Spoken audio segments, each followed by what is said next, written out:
It's around 8:24 p.m. on Friday, June the 10th, 2022. It's, as you can see, just about sunset on Cranberry Lake. Just took my little kayak out of the water. Was on the lake for about an hour. I didn't bring my stick or my waterproof bag, so I didn't take any video on the lake. I just wanted to share sundown on the lake with you. Beautiful spot. Really, really awesome. You know, let's see. And there's the community club right down there with the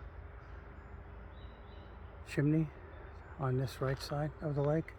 Across the lake, a bunch of houses. And as you can see, still a bit of light, but the sun is beginning to set. I just wanted to share this with you. Bye.